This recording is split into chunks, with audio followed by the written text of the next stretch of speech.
et bienvenue sur Décideur TV. Avec la crise du coronavirus, le télétravail est devenu un sujet essentiel pour les entreprises. Mais comment le mettre en place? Quelles sont les règles en la matière? Quels sont les avantages et quel est l'avenir de ce dispositif? Nous en parlons avec notre invitée, Florence Martini, qui est expert comptable et commissaire aux comptes au sein du réseau Absolus. Florence Martini, bonjour. Bonjour Hugues.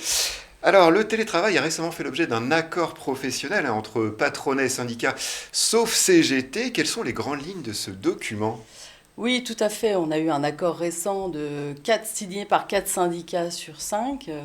Alors, le fondement même de cet accord, c'est vraiment le double volontariat. C'est-à-dire que l'employeur doit être d'accord et l'employé aussi. C'est peut-être pour ça d'ailleurs que la CGT n'a pas signé cet accord, puisqu'il a jugé peu contraignant pour l'employeur cet accord.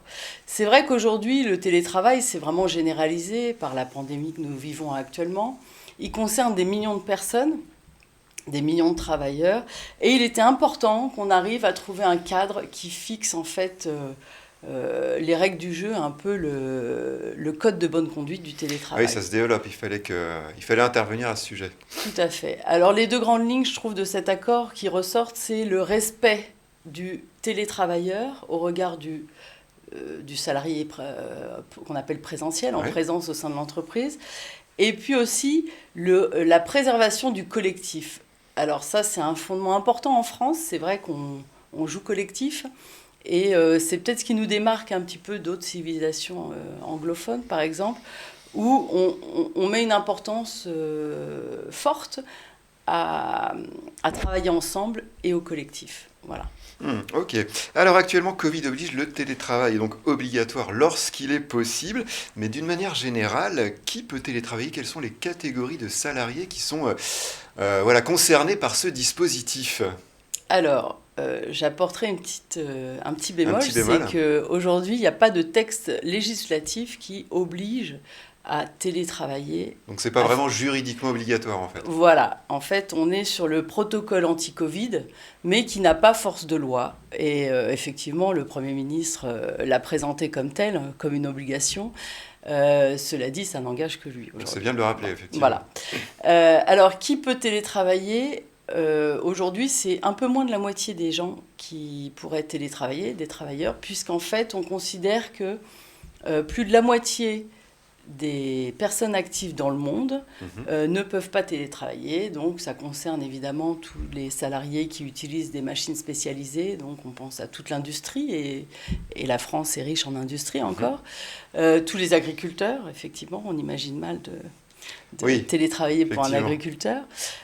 Tout le service de l'emploi à domicile, qui ne peut pas télétravailler. Voilà. Donc on a quand même plus de la moitié dans le monde qui ne peuvent pas recourir au télétravail. Ok, alors, et donc pour ceux qui sont éligibles au télétravail, concrètement, comment mettre en place ce dispositif dans une entreprise?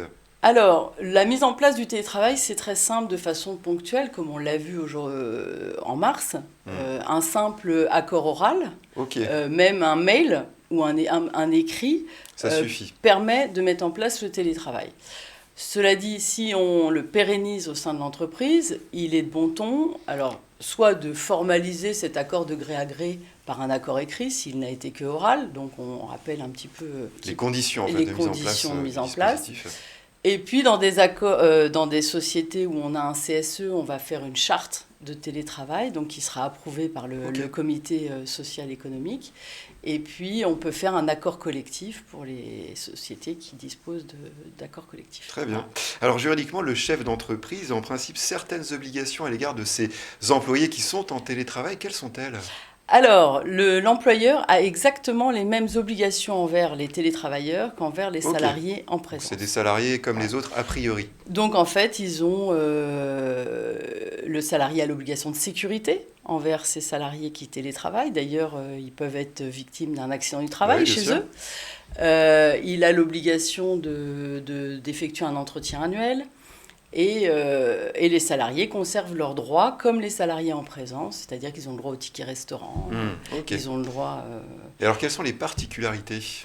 Alors, en fait, l'employeur doit mettre à disposition donc, tous les coûts liés à la mise en place du télétravail sont prises en charge par l'employeur. Donc on pense à tout le matériel informatique parce qu'on a été un peu pris de court. Il y a beaucoup d'entreprises qui n'ont pas pu télétravailler parce qu'un ordinateur fixe se déplace moins bien qu'un portable. Et puis il y a des problèmes de réseau, de sécurité aussi informatique, donc que l'employeur doit garantir. Mais c'est un vrai sujet ça. C'est un vrai sujet parce qu'on a beaucoup... travaille à la maison. C'est terrible. On a effectivement chaque poste de travail de salarié est un point d'entrée à un virus pour le réseau informatique. Et du coup, c'est un point important à vérifier. Et puis, l'employeur doit également... alors, on parle hors Covid, parce qu'on va se situer dans un contexte normal de télétravail. C'est vrai que l'entreprise peut y voir une opportunité économique. Du coup, moins de loyer, on sait que les mètres carrés coûtent cher. Et donc, mettre en place une indemnité, et ça fera l'objet de l'accord collectif ou de la charte. Sur un accord de gré à gré, faudrait l'écrire aussi, mais effectivement, de prise en charge d'une quote-part, du loyer, du chauffage, etc. Très bien. Alors le télétravail fait aujourd'hui l'objet de larges discussions. Il y a des avantages, des inconvénients. Alors on voudrait savoir votre avis à ce sujet en tant que conseillère des chefs d'entreprise. Est-ce que c'est quelque chose que vous recommandez ? Alors, c'est un sujet difficile, mais c'est vrai qu'un télétravail réussi, c'est un vrai espace de travail à la maison. Télétravail, c'est travailler de loin, c'est pas la télé et le travail. Ah ok, dommage. Voilà, dommage. Donc en fait, il faut être bien installé, parce qu'aujourd'hui, on voit les ostéopathes qui récupèrent tous les gens qui ont travaillé un peu dans le canapé, sur le coin d'une cuisine, etc. Donc il faut un espace dédié de travail. Et puis évidemment, complètement un environnement calme. Donc on va éviter les enfants qui jouent à côté. Enfin voilà, ça c'était avant Covid. Après Covid, il faut vraiment un espace de travail comme si on était au bureau. Voilà. Et puis après, pour moi, ça requiert quelques aptitudes des salariés, et j'en relève 3 particulièrement. Donc c'est un salarié peut télétravailler, à mon avis, s'il est autonome dans son travail. Ça, je pense que on comprendra facilement que quelqu'un qui vient d'arriver dans une entreprise bien entendu, ne peut pas télétravailler, puisqu'il ne connaît pas.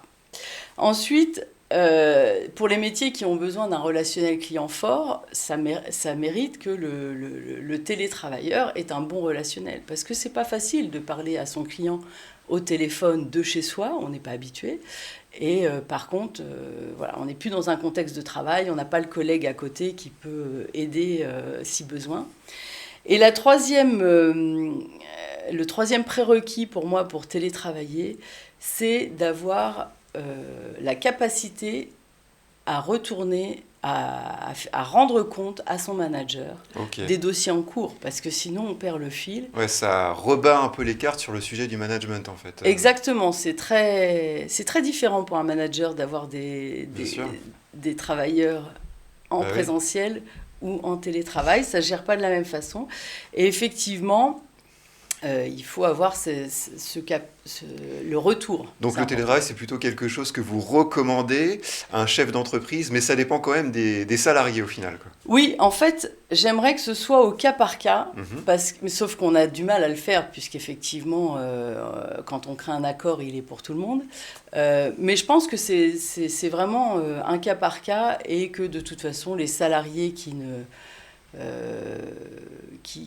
présentent des soucis